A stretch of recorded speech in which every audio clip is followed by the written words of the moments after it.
Brilliant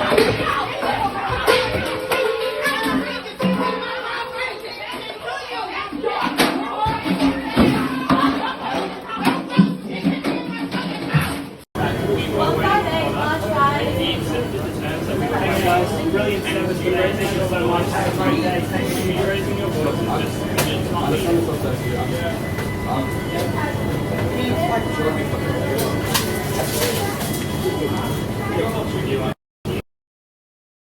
Look, calm down a little bit. We're in hall right now. Respect everybody, okay? Yeah, I'm respecting that. I'm in Harlem. I'm just saying if you can pick it up a little bit. Your volume and your energy's off right now. My energy's off. I just wanted my fried chicken, my guy. Let me talk to you. Let me talk to you. Talk to me. No, come here. I'm here. What do you want? Like, my guy. They say the customer's always right. Well, we have something to say about that.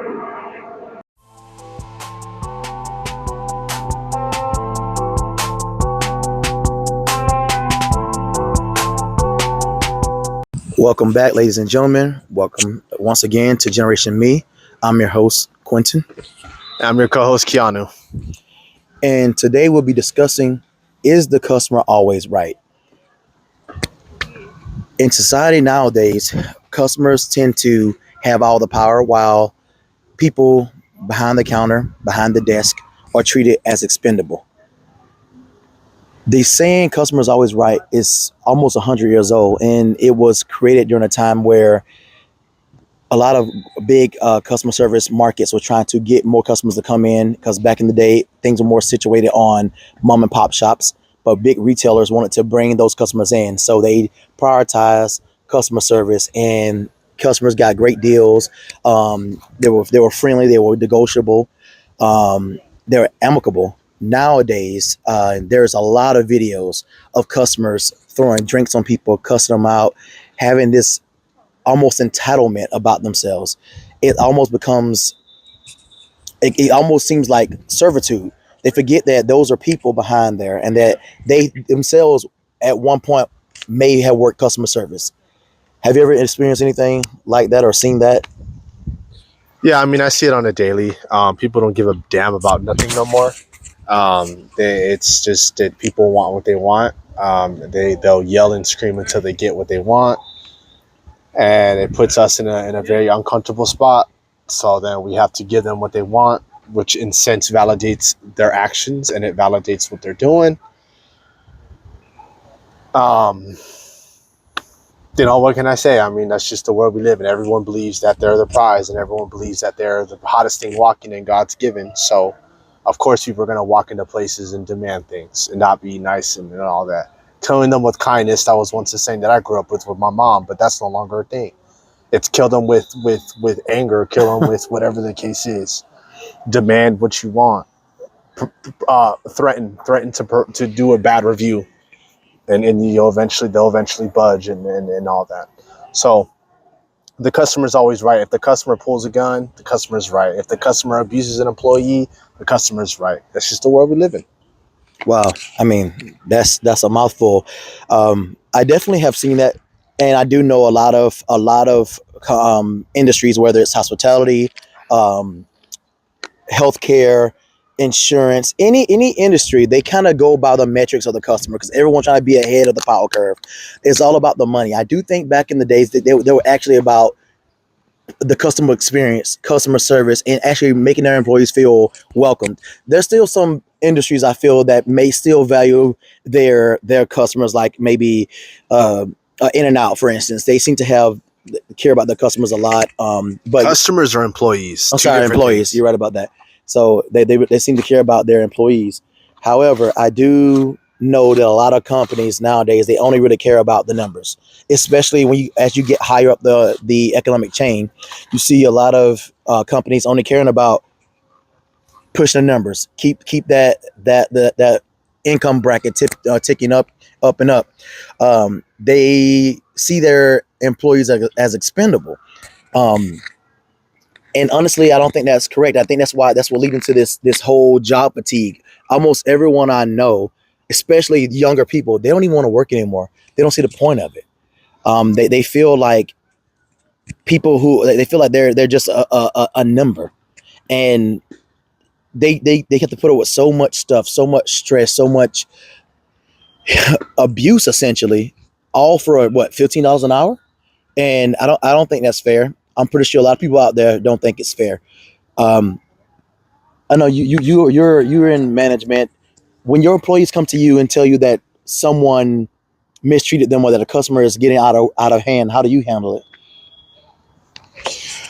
Well, I mean, for me, again, right now at my company, at my job, we're very big on our GSS, which is our guest satisfactory survey.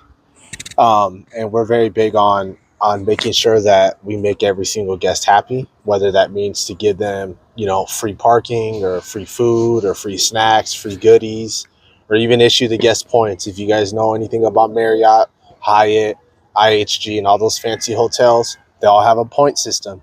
Points is equivalent to money. And I had a guest tell me to my face that points is not money. And I laughed in his face. I said, it actually is money. You're an idiot. You don't know what you're talking about. Don't come up to me acting like you know what you're talking about when you've never stepped foot in this industry. I will never step foot in somebody's industry and just stare at them and be like, and start talking about whatever the case is about that industry that I have no idea about. Points is indeed money. Okay. Every 1,000 points is about $5.50. Yeah, that's money. So again, how do I handle it? Well, I mean, again, right now at the point my hands are tied. I have to please the guest. I have to please the guests, and I have to make sure that they get what they want, even if it's at the detriment of myself or at the detriment of my colleagues or whatever the case you want to call it. Because again, like the old man said, is the numbers, the metrics, the puzza is what matters. I mean, and so again, like, sure, for me personally, there's a level of disrespect that I won't allow happen for them to talk to, my workers or whatever the case is. But again, my hands are tied. There's only so much I can do right now. Wow, that's crazy. There was a statistics from the American Institute of Customer Service that said that 44% of frontline workers actually feel or suffer from verbal abuse. And to me, that is insane. You mean to tell me over half the customer service populace suffers from verbal abuse and nothing is really done about it? I don't think that's fair. I think there should be some type of consequence for customers or guests for treating someone, badly. I know in my industry, I've been working in healthcare for a while now, and I know for me, I came up with a code of conduct for our customers, and it listed steps to the in escalation on what could happen if you verbally abuse, Lord forbid, physically abuse my staff. I think that every industry should have something like that. And I think they do in practice, but I don't think, I think they do it in concept, but I don't know if they put it into effect in practice. I truly believe I've seen it. I mean, there's so many videos, like the videos I showed early in this video, in this podcast, there are customers out there throwing water, spitting on people, and then they'll take out their phone, they record, and before the employee even gets a chance to explain, some of them are fired or reprimanded. If you could change the slogan or the motto from "the customer's always right," what would you change it to? Who's right is right. I mean, everything is driven through money. Almost every corporation, honestly, almost everyone in this world is driven by money and driven by protecting that money. Yeah. Do you know what an ITR is? No, I don't. So in my industry, we have what's called an ITR, also known as an intent to recommend. So the higher our GSS is, the greater our ITR is, meaning that people are more than likely, due to the GSS being high, the ITR being high, the intent to recommend being high, meaning that people that look at our reviews, look at whatever the case is through, for my company, Marriott, the recommendations will be higher, meaning it'll bring in more people seeing that, oh, this hotel's good, the service is this, the service is that. So it's all about protecting the money. That's all these jobs care about. They don't give a damn about us. They don't care about what we go through. They don't. They just don't. And the thing about it, a lot of these executives out here, they've been forgotten where they came from. So many people have forgotten where they came from the bottom. They forgot where they came from, and now they're worried about their bonuses, They're worried about their perks. They're worried about their job, their money. They're worried about looking good, being the top best in the region, because they care about themselves, and they done forgot about us. And that's just how it goes. That's just what it is. Actually, that's a perfect segue for our next topic. We already know that they value the customer over the employee. Well, the I guess the candle in this crap souffle is the pay. On average, the average American CEO makes 272 times the amount of money their lower employees make. To me, that is egregious. So not only are these employees dealing with mistreatment, physical and verbal abuse, possible job loss, they also get paid pennies on the dollar.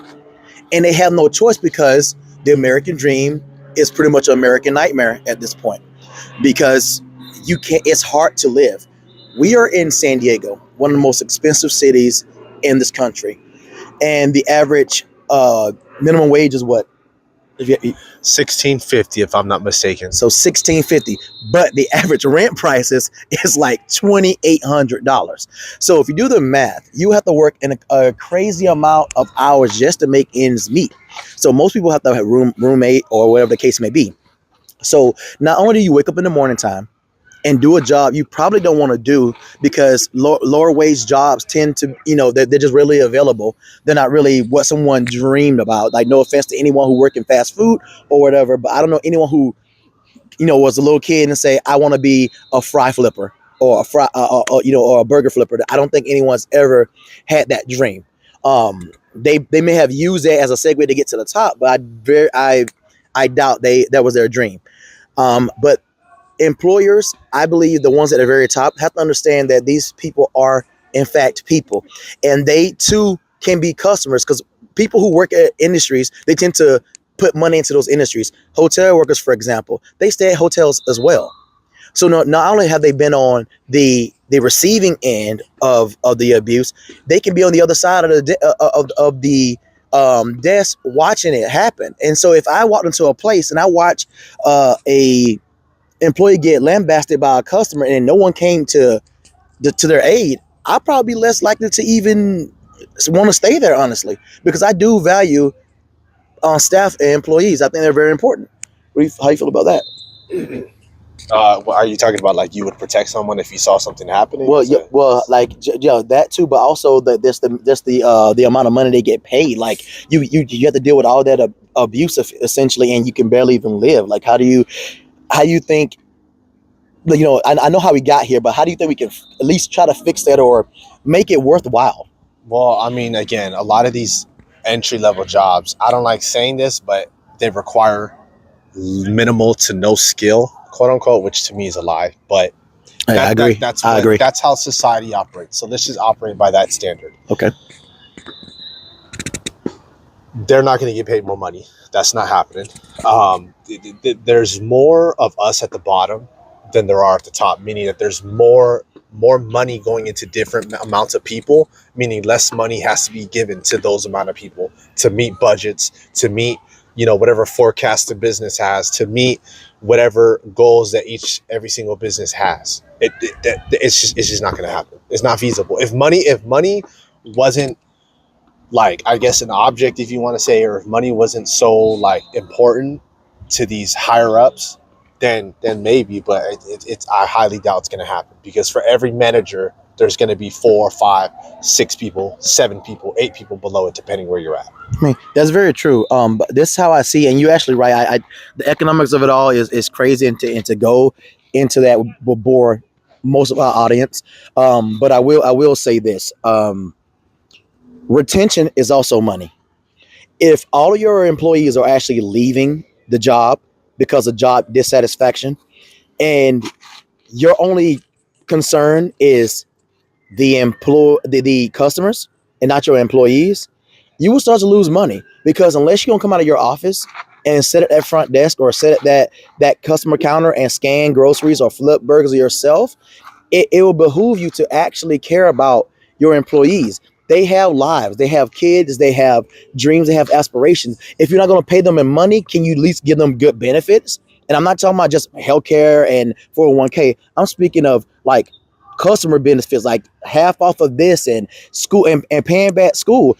We were told growing up, my generation, and I'm pretty sure your generation as well, because in your high school they were telling you guys to go to college. So if you want people to go to college and not everyone can afford it, then most of these jobs that make billions of dollars, and McDonald's and Walmart makes billions upon billions of dollars, you can do tuition reimbursement. I think almost every job should have tuition reimbursement. If I'm gonna get cursed out and all that good stuff, at least I should get something out of it. And a paycheck is not enough.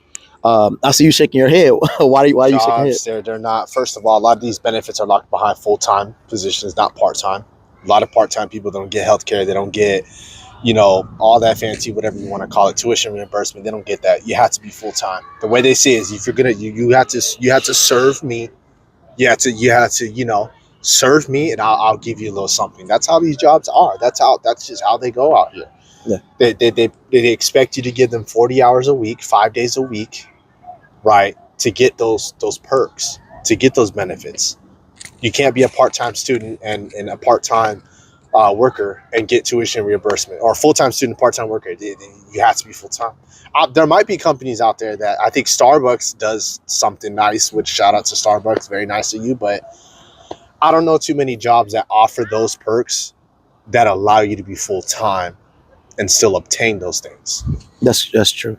That's true. And I wish they can change that. I mean, I think that's crazy. Speaking of that, since this podcast is about job fatigue, whether or not the customer is always right, my thing is, do you think that the 8-hour work week, 8-hour, 5 days a week work week is antiquated? Do you think it's ancient? Do you think it need to be changed? Would you prefer like 410s or something like that? Or do you, because I do believe, before I let you answer, I do believe that we spend so much time at work. Like, there's 24 hours in a day, and if you work 8 hours, that's a third of the day already gone. Then you're supposed to sleep 7 to 8 hours if you're lucky, and now 2/3 of your days are gone. Now the rest is supposed to be spent, with leisure, like they say. So what do you think should change the work week? How would you structure it if you had your way? Well, I think that 410s, 410 sounds nice and that would be great, but I just don't know how efficient that would be. That would make scheduling a lot more difficult. And then how would those day offs look? Are they going to be, do you work, you're off, you work, you're off, you work, you're off? Are they going to be split? Are they going to be all straight consecutive? Yeah. Are they going to be 2 days back to back and then you're going to have a split third day off? Like, how is that going to work? Because also that matters too. Because the way I see it is, if I'm going to have 3 days off, so 4 days I work, 3 days off, and I have each of the off days split, it's pointless. It don't make no sense. Yeah. Because to me, the way I see it, right, for 5 days, 2 days off, how it is nowadays, I need my days back to back, because a day off, right, that day, most people are going to spend that day probably sleeping, tired, trying to recuperate, trying to get themselves back together. Day two, they're going to use that day to get what they need to get done. Maybe go to the gym, spend time with family, girlfriend, go get groceries. I don't know, whatever your heart desires. Then you're back to it the next day. So for me, if I was going to be 4 days working, 3 days off, I need my 3 days consecutive. I think that's possible. I don't see why you would have to split it. You can do it for sure. You can make it work. I know a lot of hospitals and healthcare, you'll have people working like 4/12s or whatever the case may be. And so it definitely can be done. But I do agree with you. I do think consecutive days off actually matters, for the simple fact that you want people to come back well rested and adjusted. So yeah, it's to me, it's just one of those things that I think about as someone who has been amongst the staff, and then also a person who has managed. I always take in consideration my employees' feelings and their personal life. I think a lot of these jobs have become more robotic, like my son said. It's money driven, and it's like give us, and we give you provisions, a little bit of money, and that sounds good, and it feels, it may seem great, but when the money is used to live, and there's none to enjoy, it makes people want to walk away. That's why people are on social media. Speaking of this, people are on social media looking for ways to get passive income. They're trying everything just to make it work. Jobs have to come to the table because eventually people won't stop working. And you may say, well, if people stop working, they won't be able to survive. Let me bring to your attention the French Revolution. My son, he said there are more people at the bottom than at the top.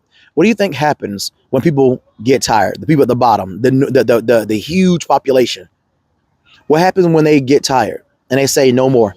I'm not taking, pieces of change. I want to be paid my worth. You have someone like Elon Musk, like 400 billion dollars, and he has all that money. But I guarantee if you go to like one of his companies, they're probably making 50. I ain't talking engineers. I'm talking the regular. They're probably making 50K. And like my son said, low skilled workers get paid less, but you should at least pay them for where they are. Like at least in federal work or the military, you get locality pay. I think every job should have some type of locality pay. And why would I live in San Diego and make $16 an hour? Well, to that is because locality pay is more of a government thing, and a lot of these companies are independently owned. I know. They're completely separate. Yes, I and know. also the argument to, we should get paid. We deal with customers, we deal with this X, Y, and Z. We get screamed out. We should get paid more money. These jobs are going to look at you and say, "You applied, you agreed, Well, yeah. You signed the paperwork. That's all you saw the amount of money you're going to get paid for the job." And if they were to ever give anyone a raise, the job amount is always going to increase. You're going to have more of responsibility, more tasks to do, more of a checklist. Whatever the job does, it's always going to increase. Well, yeah, they're gonna do that anyways. Like, which is another topic, like the modern day job postings. You go to a job and you look and you like, what's going on, and you see, we need 3 years of experience, associate's degree. You'll be checking in customers. You'll be, doing inventory. It's like a whole list of things, like 18 things on your position description, but then starting pay $15 an hour. And you're like, okay, I'm doing all this anyways. So I definitely get what you're saying. I understand that locality pay is a government thing. But some of these companies get government subsidies. And again, you can't have a business if no one works it. Like I can understand if you have like one of these self-contained things, but if you have a business that require you to have someone at that front checking people in, someone marketing, someone doing this, that, and the other, you have to pay those people. Otherwise, you won't have a business. They don't care about that because there's always going to be someone that's going to want to take that job. My job, again, shout out to all the people that are Mexican out there coming from the border, crossing the border to work. I have a lot of people that cross the border just to work right where I work. Yeah. So there's always going to be somebody that's going to take that pay, that needs that pay. It's just how it is. Well, That's yes. why the amount is not going to go up. And the funny thing, and sad part about it is you can raise all the money you want, but just the cost of living is just going to go up with this. So it's a moot thing. It's pointless. But the cost of living is going up now. Like, look at the current era. The wages are stagnant right now, and the cost of living is still going up. People are still, homelessness is an all-time high. Wages are bound to come up eventually. And I already know in 2030, those of you in the hospitality and tourism, $25 to $30 an hour is going to be your minimum wage. So get ready for that. It's already in the works. It's in California, correct? In California, yes. If I'm not mistaken, I do know for sure in San Diego. I do know for sure. And if I'm not mistaken, I think some places in LA are essentially paying that. Yeah. I mean, I definitely, there has to be common ground. To me, there has to be something has to give, because either you go, we won't go back to a hyper recession, or people gonna, they say don't eat the rich. Something's gonna happen, and the rich and those who take advantage of people who are in need are going to be the people responsible for it. So to close this out, the customer is not always right. Even though the company may want you to believe that, like my son said, right is right. And that customer has a job. And for people who mistreat people, I want you to think about this. You come into my job and mistreat me, how would you feel if I came into your job and did the same for you? Again, thank you guys for joining us on Generation Me. Please like, comment, subscribe, please share. And for our 293 new subscribers, I appreciate you guys tremendously. Give us any type of advice on making these videos better. We're trying to shorten them. They've been pretty long, so we try to cut this one down. But please share and subscribe. And I appreciate you guys. Peace.